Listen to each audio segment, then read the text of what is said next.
Welcome, Minister Tang. Hello. Such a pleasure to welcome you here. And I know it must be very, very early in the morning for you. And we had a little connectivity issues, but we're glad you were with us. Ladies and gentlemen, if you're still in the audience, thank you for being with us. We now have the great privilege to welcome Audrey Tang, who's the Digital Minister from the Republic of China, otherwise known to us as Taiwan. She's a leading open source programmer, and at age 35 became the youngest ever minister in the government of Taiwan, where her responsibilities include citizen engagement online, the e-response to COVID-19, and we're also with several technology companies. She worked to battle disinformation from actors in Taiwan's recent presidential campaign. Minister Tang, thank you so much for being with us. Hello, I'm Audrey and really happy to be here, and good local time, everyone. Thank you. I'm on East Coast time, but our West Coast friends are all still watching because it's only 4:30 there, which is great. Let me start by asking you a little bit about the sunflower movement. You were involved in that movement in Taiwan in 2014. You know, it started with some protests against the ruling KMT over the passage of a service trade agreement with mainland China. Can you explain how you got involved and what the movement really was and how that brought you into public service? Sure. So at the time, the students occupied the parliament for 3 weeks in a demonstration for the idea that we should deliberate more with the society, like with the people, not just for the people, when deliberating important trade agreements such as a cross-strait service and trade agreement or CSSTA. And at the time, the parliamentarians were refusing to deliberate, as they would actually for any international treaty, because for them it's not constitutionally an international treaty. And so they tried to ram it through. And so in the 3 weeks that ensued, I helped, along with people from the Gov Zero movement, to ensure that more than 20 NGOs deliberate each on one aspect of the CSSTA in the occupied parliaments. For example, there was one aspect that's whether we need to allow PRC, People's Republic China government components in our then new 4G infrastructure. So the clean path argument that we had on the street was 500,000 people, and the consensus was no, because there's no private sector companies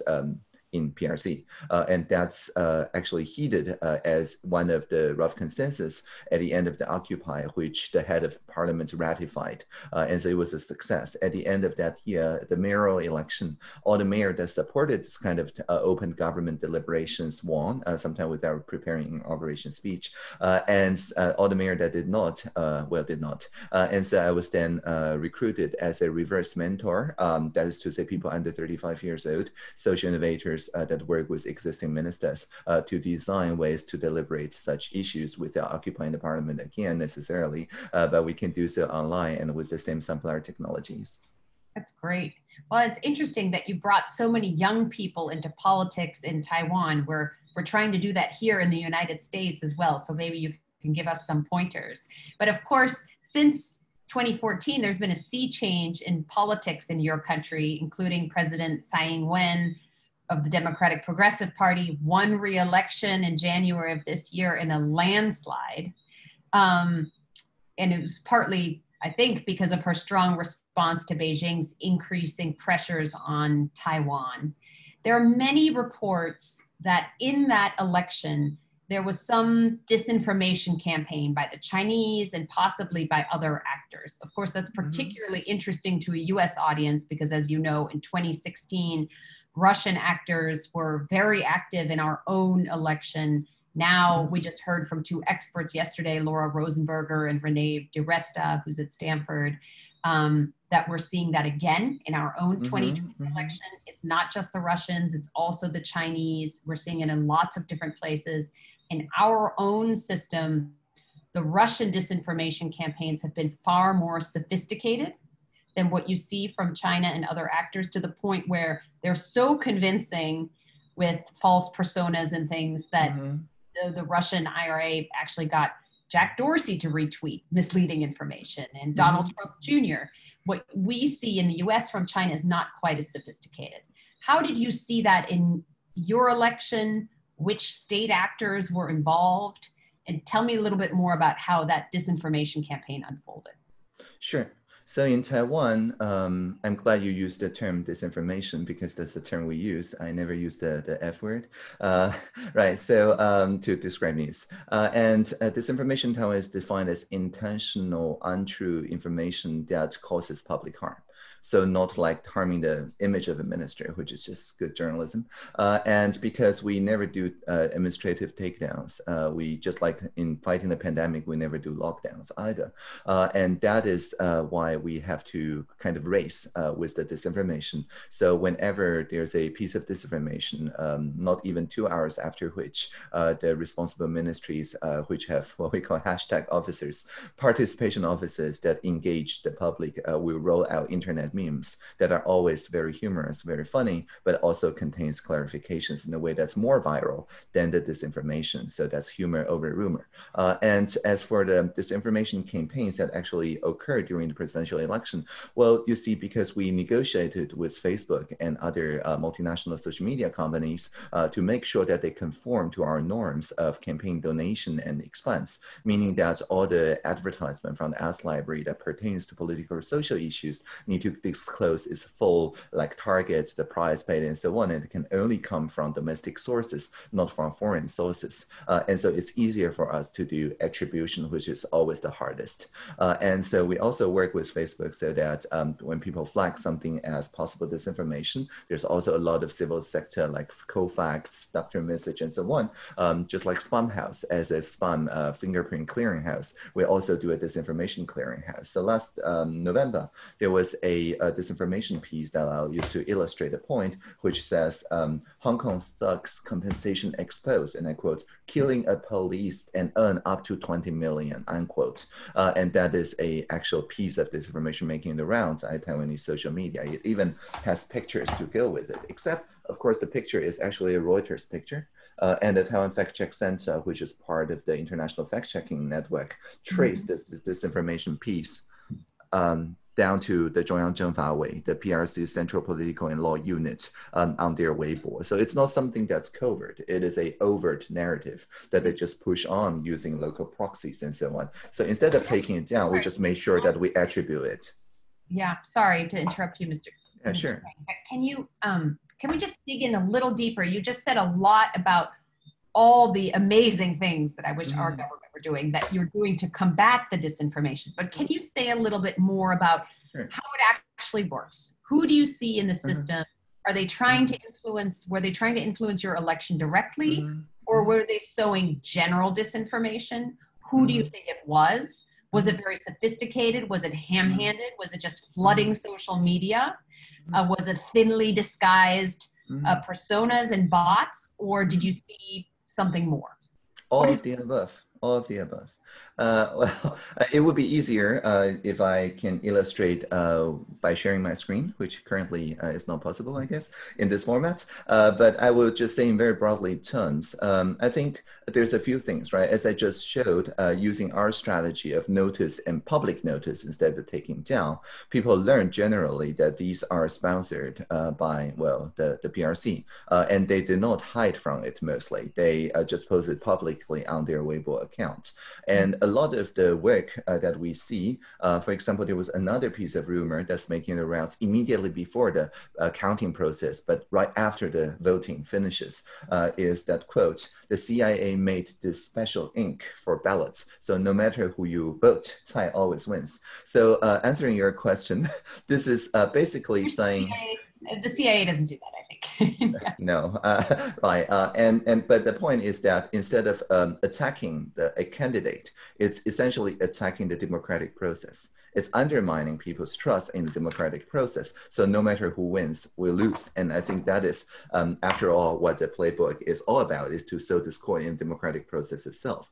And we counter it using radical transparency. The counting process can be recorded and even live streamed by YouTubers. and we invite YouTubers into the counting stations. And we, because we use a paper-only ballot, it's actually a kind of social ceremony with more than 70% of people going to the voting booth. The counting process actually bring the YouTubers a lot of views. And so the fact-checking, the counting and so on, because it's participatory accountability, there's less room for the conspiracy theories to spread, because if there is invisible ink appearing and disappearing, you'll surely not miss it on the live stream.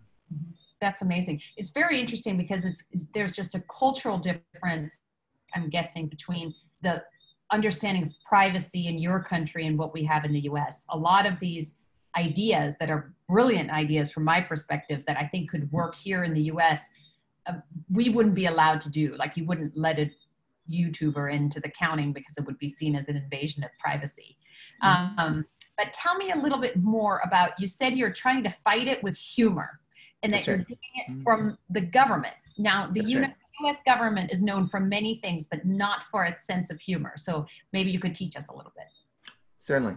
So, but first of all, before the Sunflower Movement, the live streaming was not allowed in the counting process either.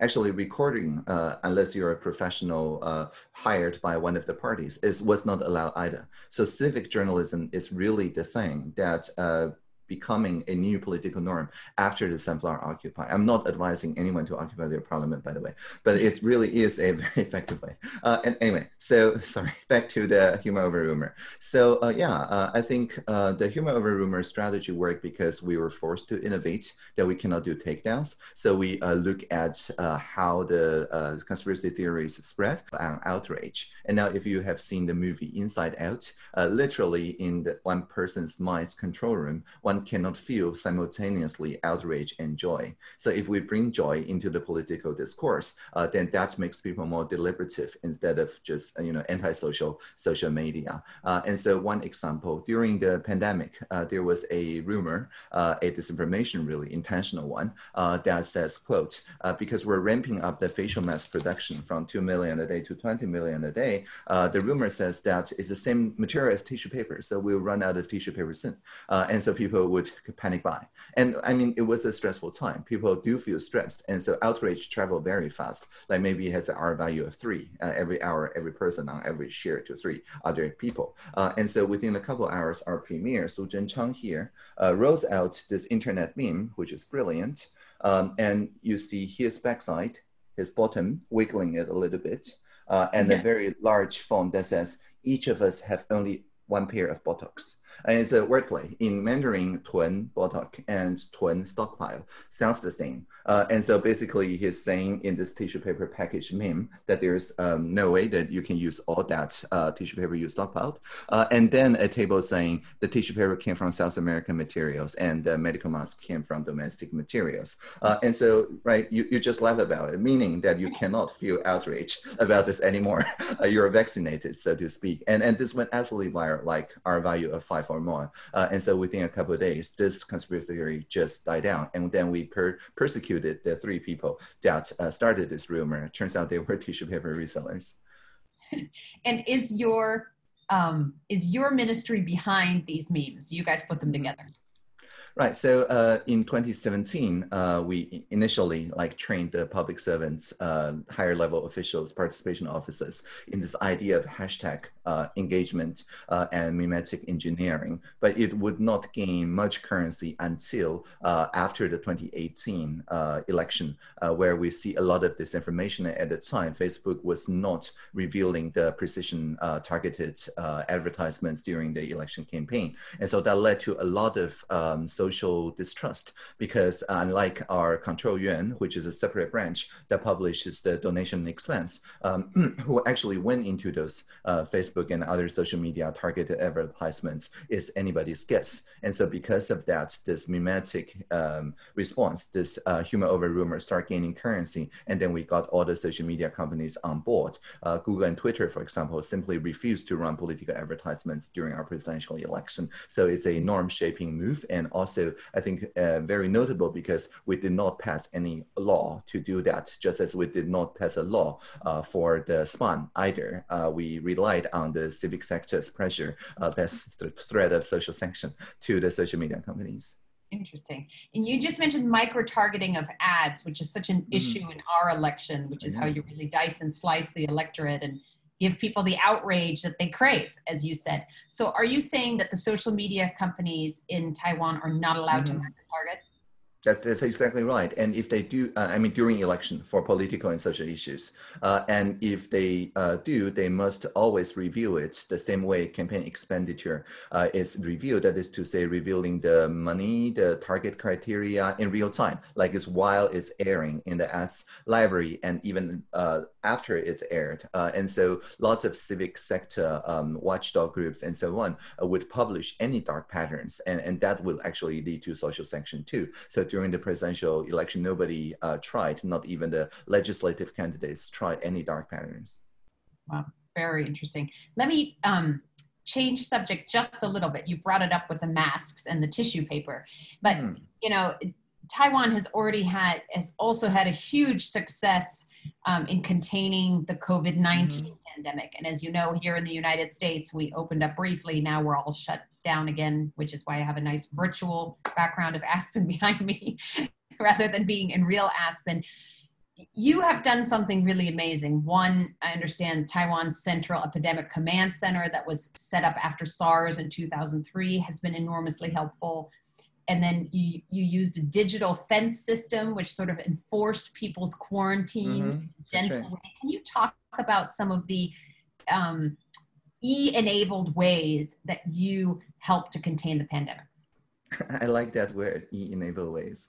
So the early response when Taiwan responded last December was enabled by e-participation forums. In Taiwan, we have this PTT, which is the equivalent of Reddit, but it's owned by the social sector, operated by students of National Taiwan University.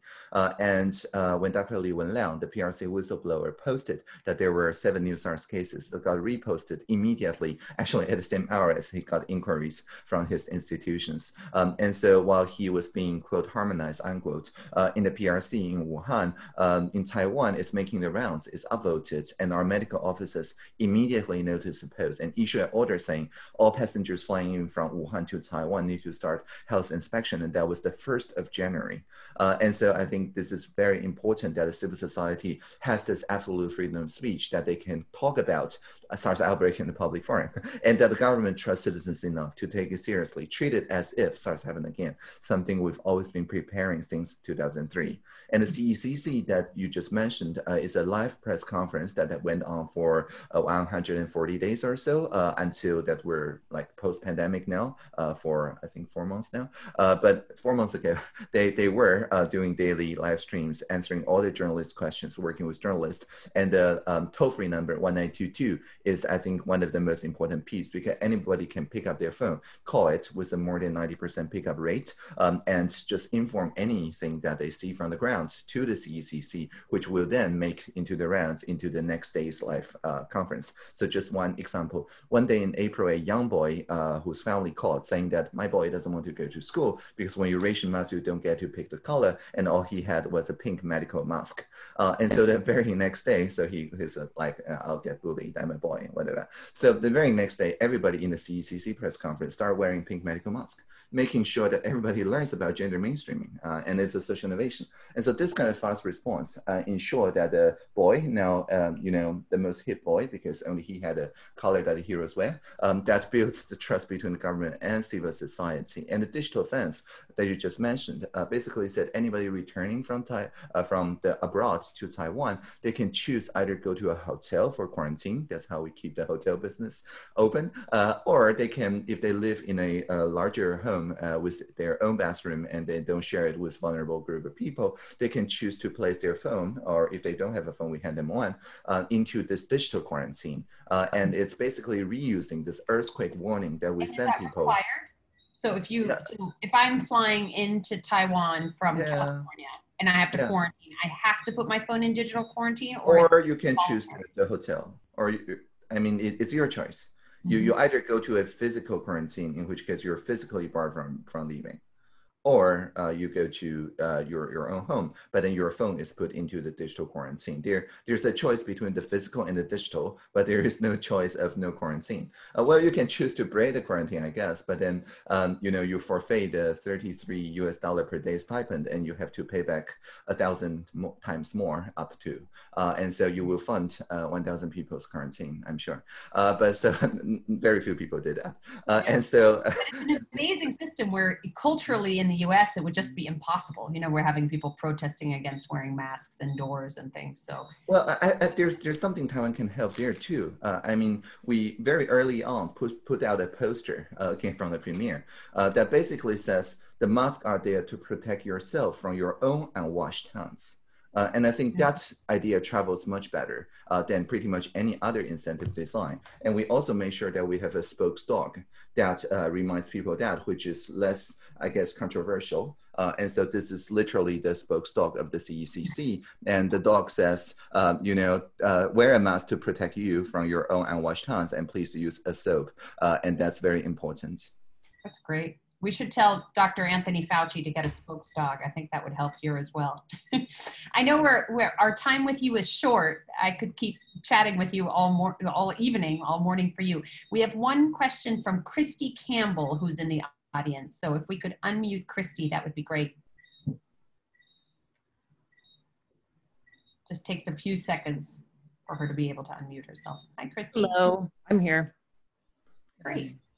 So I actually work for a corporate company, but deal in the media. And one of the things that really struck me is that, yes, the humor and rumor, but I'm wondering about the skepticism scale in Taiwan, because I think what we're finding here in the US, we tend to be a trusting bunch. If you see it on social media, this concept of disinformation is almost hard to believe. And I think this kind of recent political piece has been something to try and educate a wider range around the fact that not everything you see, not everything you read, not everything you get in an email, not everything that you see texted to you is true.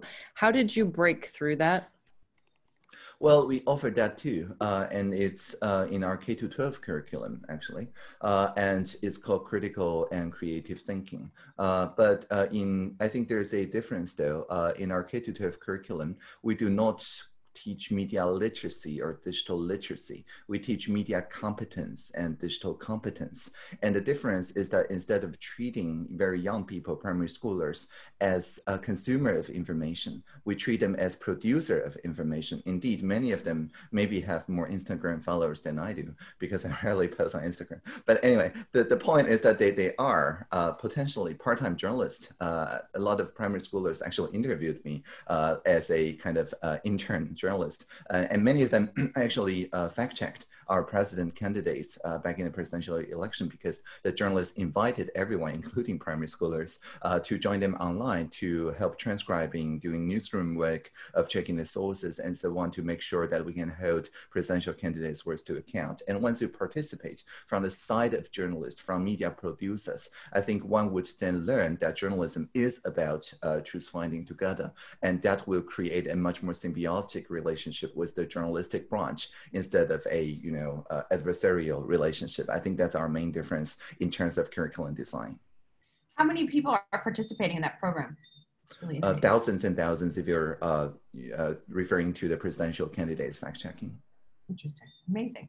Let me turn to Hector Fuentes. You suddenly have you've sparked a lot of questions, so I hope you can stay with us for just a couple more minutes. I don't have a hard stop, actually. Great, thank you.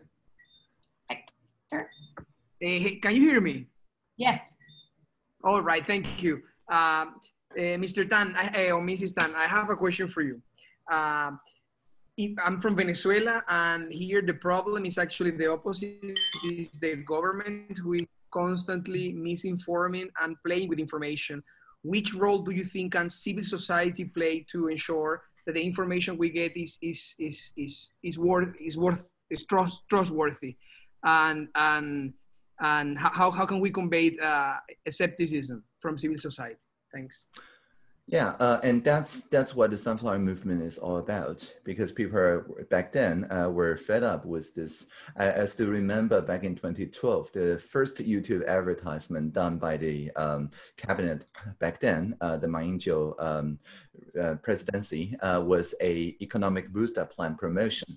And in the advertisements, you see 4 ordinary citizens of all different job class and looking at the booster plan floating past them, not understanding any words, and a voiceover says, "Oh, you don't have to understand, just do it." And so that's like brainwashing or something. And I'm sure that they mean it in a tongue-in-cheek way, I mean, with no malice. But what people perceive when you see it on YouTube is just that the government doesn't trust its people. And so they're working very hard for the people, but not with the people, and certainly not after the people. And so that's what the Occupy is all about. I'm not suggesting you to Occupy, I must say it again. But on the other hand, what we did before the Occupy was essentially culture jamming. Is to take all the government ideas and digital services, building in each and every digital service something that gov.tw, a shadow website, something that g0v.tw that delivers the same service, but from a civic participation perspective. So it's what we call fork the government. No, careful with the pronunciation. So when we all fork the government, it offers alternate visions, and we don't even have to push out advertisements as a Gov0 movement because people will just then change one letter to one digit on the browser and get into the shadow government. And moreover, we always relinquish the copyright involved, for example, on the budget visualization, on the air quality visualization, and so on. And so when the middle layer public servants, career public servants, actually see it making rounds on the news, they have a much better case to talk to the career politicians saying, you know, this is something that's for free, maybe we can do a reverse procurement. And that's reverse procurement culture really built solidarity between the public servants on one side and the civic movements on the other, kind of ignoring, bypassing the top level politicians. So that's something that you can consider as well. These are such interesting ideas for us to consider, and we're literally in the US government just nowhere on any of these, so we may ask you to come over to train us. Let me turn to one last topic while we've still got you, and that is, in the US, of course, there's a huge worry now, a national security worry about the technology race with China. And the Trump administration has taken very tough line. You know, recently the Commerce Department came out saying TSMC and other semiconductor companies where the chips are partly designed in the US can't sell to Huawei and others. Semiconductors are a key strategic area for us. How do you see that in Taiwan? Do you think the US government is right to restrict these sales to Huawei? Do you think when it comes to 5G core infrastructure, I mean, we had that deliberation 6 years ago, except it's 4G. But the consensus on the street remains true to this day, actually even more true, which is to say that there is no private sector company in the PRC. When needed be, the Tang, the party, can always, through their party branches, embed it in the large companies, or even swap the leadership through non-market means. And so at the time, our consensus was that we need to just ban in the clean path from end to end, all the 4G supply chain PRC components. I think we're the first one to do that on a National Security Council and National Communication Commission level. And that's because the popular mandate from the Occupy was so strong. So in a sense, we welcome US on board, I guess, in joining us in such considerations. But we also would emphasize the means about which we arrive to these conclusions as people with all the different stakeholder groups actually coming together and deliberate. And so this was not seen as something President Ma Ying-jeou unilaterally imposed on the market. Rather, this is all the telecom operators, all the experts, all the people who are interested in cybersecurity and proficient in cybersecurity and so on, coming in a public debate, live stream to the entire country. And they eventually, after 3 weeks, agree on that. Yeah, you're absolutely right. And it has been very unilateral from the administration here in the US. I write about this a lot. I have a lot of friends both on the West Coast and East Coast who do as well, both to do exactly what you're saying, is have real consultation with the private sector on rational restrictions rather than imposing them. And then another idea that I'd want to get your take on is more and more of us, I wrote articles on this, I have friends writing them now, to think through how do we coordinate better with our friends, including Taiwan, South Korea, Germany, in some instances, on these big technology issues, so it's not each country unilaterally. Do you see any of that happening informally? And if not, would you be in favor of more of it? Yeah, of course. Coordination between. Yes. And I think we've already had a U.S.-Taiwan joint statement on countering coronavirus, and that led to directly the COHAC, which you can interpret as coronavirus hackathon or collaboration hackathon, your choice. And then it led to actually a lot of really good ideas from like 7 countries, 53 teams.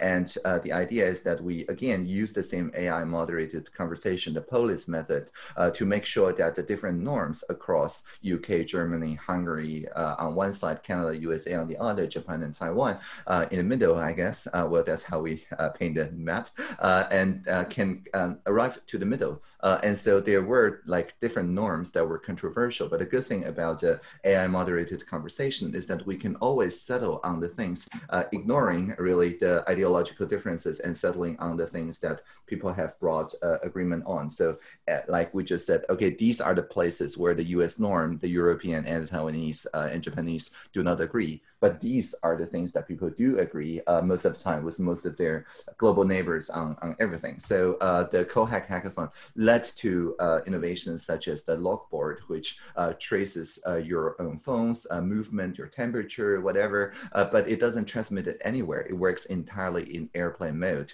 And when the contact tracers come to you, you can, with one click, generate this one-time link that contains only the de-identified information that the medical offices need to do their work without divulging more private details of your friends and family. So that's privacy enhancing technology. That's very helpful. Thank you. Let me just ask you one more. Since you're a former, you're an open source coder, you're a big still a civic hacker. Many of us are as well, and we're big believers in it. There's a new controversy now, especially on the West Coast of the US, about artificial intelligence and open source. As you know, so many new things in AI are just put out immediately on open source because the field is developing so quickly. Now people say, well, the Chinese mainland researchers often mine this information, but they don't contribute in kind, so we should stop permitting this.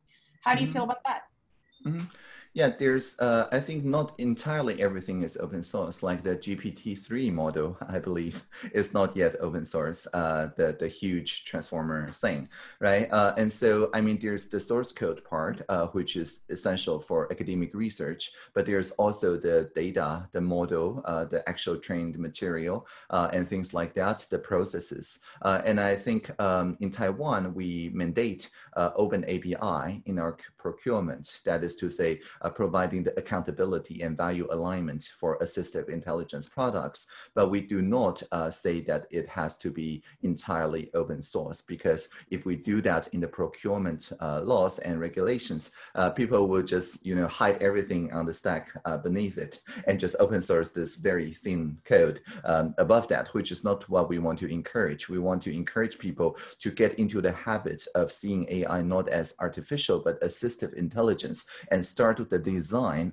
with the social norm in mind. And in that sense, then mining the social norms is not that big a problem, because it's essentially qualitative data of what people would agree the AI to do. That's value alignment. And then you implement proving that you align to this value in a way that instead of Internet of Things, you can build an Internet of Beings, which is part of my job description anyway. So that will then make a more norm-based innovation. And I think this dilemma only occurs when the private sector innovate, as you said, on a breakneck speed, but without taking this full social input in mind. Absolutely. That's a very good answer. Thank you so much for taking the time to be with us. I know it's very early for you, and I hope at some point post-COVID, we can welcome you in person, either out at Stanford where I am or at Aspen. Thank you so much. Thank you. Live long and prosper. Thank you. You too.